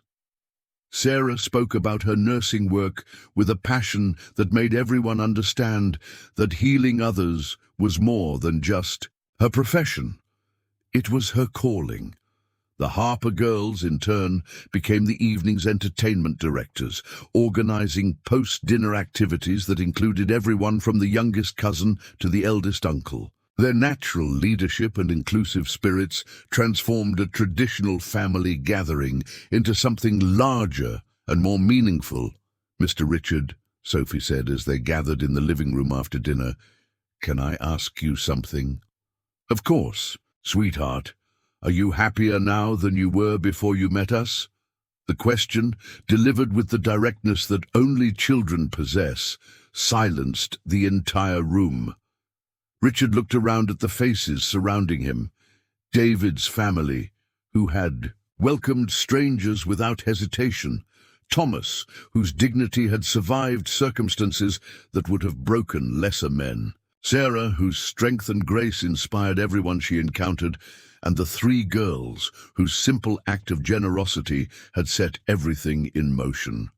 Sophie, Richard said, his voice carrying more emotion than any business presentation had ever required. I didn't know what happiness was before I met you girls. I thought success meant having more than other people. You taught me that it means helping other people have more.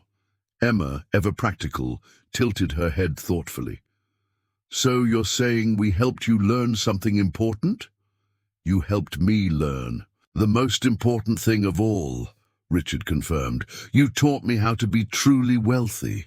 As the evening drew to a close, plans were already being made for future gatherings. David's children had extracted promises from the Harper girls to visit during winter break. Thomas had agreed to help Michael build a birdhouse for a school. In project, Sarah and Linda had discovered shared interests in community volunteer work. Most significantly, Richard found himself making commitments that extended far beyond financial support. He would attend Emma's school play, help Grace prepare for the spring art show, and teach Sophie about business principles she could apply to her neighborhood pet-sitting enterprise. Driving back to Chicago as the sun set behind them, Richard reflected on the journey that had brought him to this moment. 3 weeks ago, he had been a billionaire CEO who measured worth in quarterly returns and stock valuations. Tonight, he was returning from Thanksgiving dinner as someone's chosen family member, someone's mentor, someone's friend. Mr. Blackstone, Emma said from the back seat, "Thank you for the best Thanksgiving we've ever had." "Thank you," Richard replied, meaning it more completely than any words he had ever spoken, "for showing me what I was thankful for." The Mercedes carried them through the Chicago twilight, but Richard barely noticed the familiar skyline. His attention was focused on the conversation happening in the back seat, where 3 10-year-old girls were planning how to help their classmates have better Thanksgivings next year. Their generosity, the quality that had first captured his attention, continued to expand and inspire, creating ripples of kindness that would spread far beyond anything they could imagine. In the span of a month, Richard Blackstone had learned that true wealth couldn't be measured in dollars, but in the number of lives you touched, the relationships you built, and the love you shared. And by that measure, he had become the richest man in Chicago. The transformation was complete, but Richard knew it was also just beginning. Tomorrow, there would be new opportunities to give, new ways to serve, new chances to prove that the greatest fortune comes not from what you accumulate, but from what you contribute to the world. 1 year later, the auditorium at Washington Elementary buzzed with an energy that transcended its humble surroundings. The annual spring showcase had grown from a small school event into a community celebration that drew families, local business leaders, and city officials. The transformation reflected not just improved funding, but the ripple effects of what had begun with 3 10-year-old girls and their decision to share their last $3. Richard Blackstone sat in the front row, his presence no longer, causing whispers of surprise among the parents and teachers who had come to know him as a regular fixture at school events. Beside him sat Sarah Harper, whose nursing uniform had been replaced by the elegant dress of someone attending her daughter's most important performance of the year. She had recently accepted a position as the school's full-time health coordinator, a role created specifically to address the medical needs of students whose families struggled to afford health care. "They've been practicing their presentation for weeks," Sarah whispered to Richard as the curtain began to rise. Emma's been so nervous about speaking in public, but Grace and Sophie keep encouraging her. The stage revealed a remarkable scene.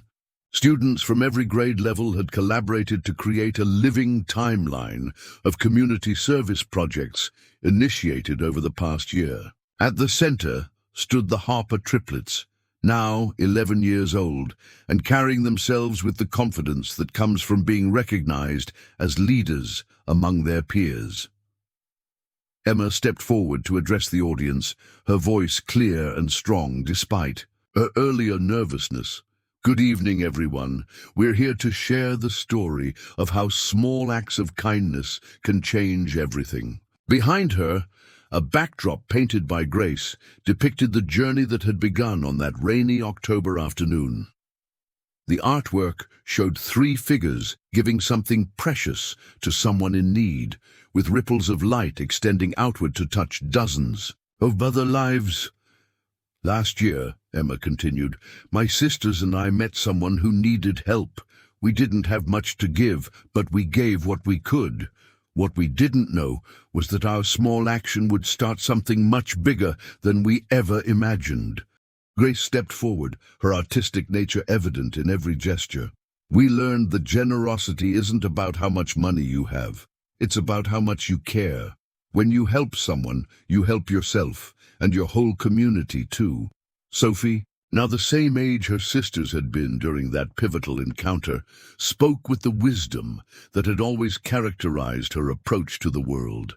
"We also learned that grown-ups and kids can teach each other important things.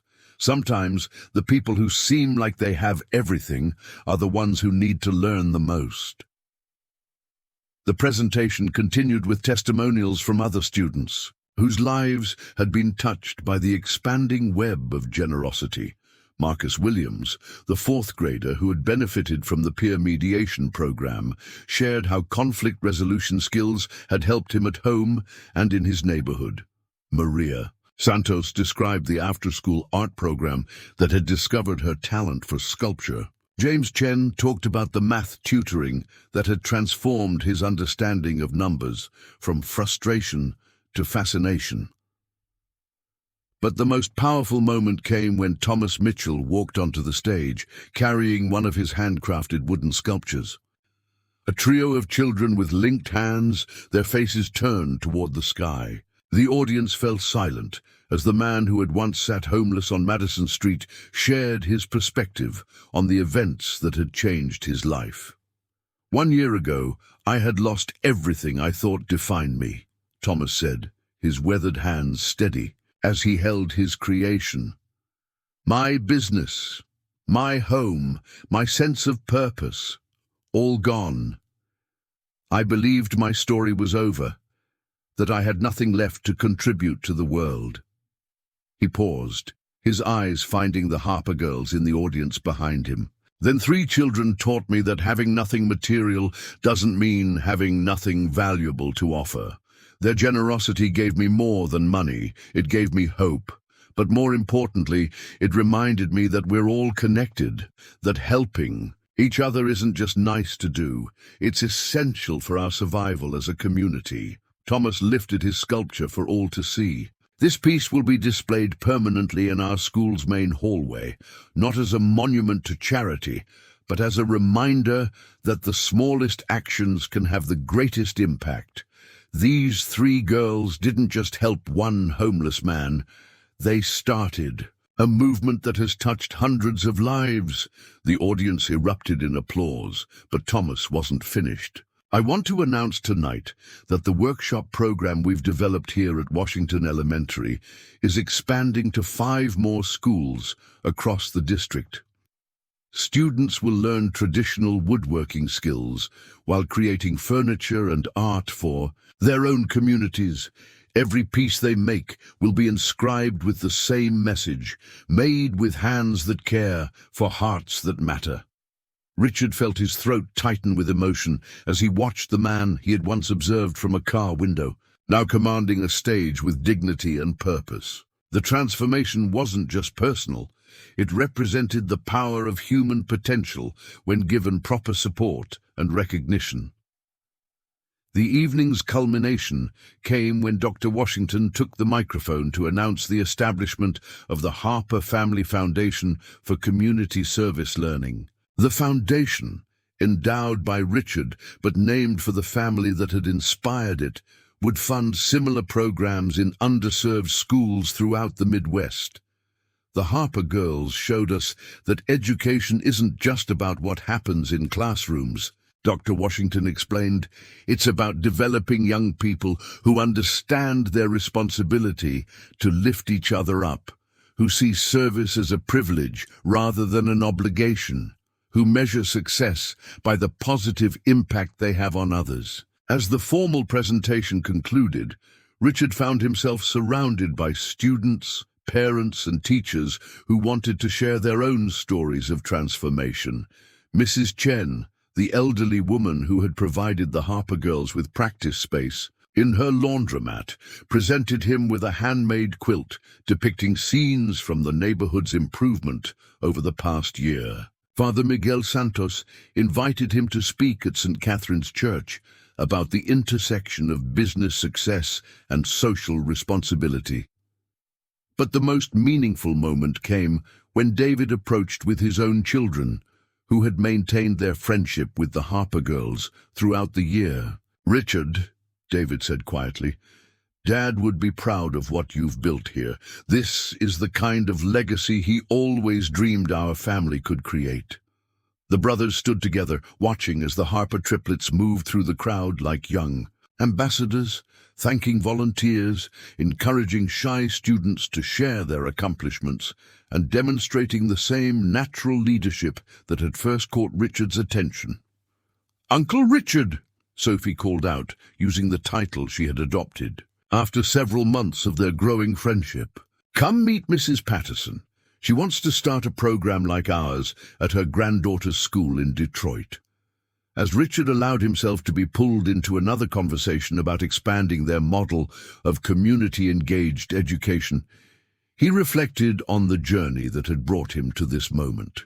12 months ago, he had been a billionaire CEO who measured worth in quarterly returns and viewed human relationships as potential liabilities.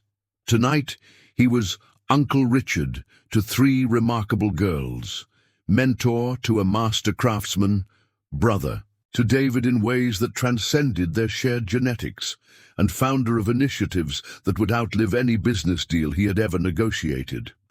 The evening began to wind down, but not before one final surprise. Emma approached the microphone with the confidence of someone who had found her voice through service to others.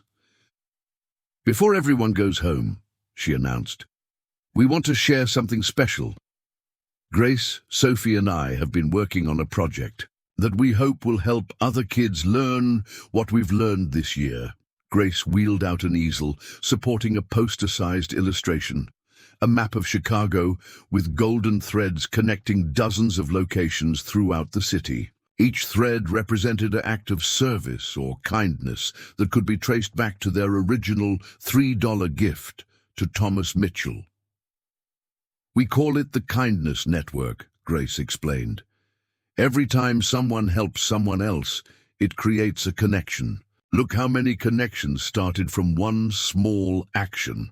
Sophie stepped forward with a notebook filled with contact information and project ideas.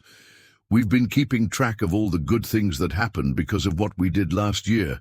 There are now 47 different projects happening in our city that can trace their beginning back to that rainy day when we met Mr. Thomas." Emma concluded their presentation with words that would echo in Richard's mind for years to come. "We learned that being rich isn't about having a lot of money. Being rich is about having a lot of love, a lot of friends, and a lot of chances to help other people. By that measure, we're the richest kids in Chicago." As families began gathering their belongings and heading home, Richard lingered in the now quiet auditorium. The past year had brought changes he could never have imagined. Not just to his understanding of success and fulfillment, but to his very identity. He was no longer simply Richard Blackstone, CEO. He was Richard Blackstone, community member, mentor, chosen family member, and student of three remarkable teachers who happened to be 11 years old. Thomas approached, carrying his tools and the sculpture that would soon grace the school hallway. "Heading home, Richard?" "Actually," Richard replied, surprising himself with the realization, "I think I am home. This community, these relationships, this is where I belong." As they walked toward the parking lot together, Richard understood that his transformation was complete but never-ending. Tomorrow would bring new opportunities to serve, new chances to learn, new ways to prove that true wealth comes not from what you accumulate, but from what you contribute. The Harper girls' $3 had purchased more than a meal for a hungry man. They had bought a lesson in humanity that had transformed a billionaire's heart, restored a veteran's dignity, strengthened a community's bonds, and created ripples of generosity that would continue spreading for generations to come. In the end, it had been the best investment any of them had ever made. Up next, you've got two more standout stories right on your screen. If this one hit the mark, you won't want to pass these up. Just click and check them out. And don't forget to like, subscribe, and turn on the notification bell so you don't miss any upload from us.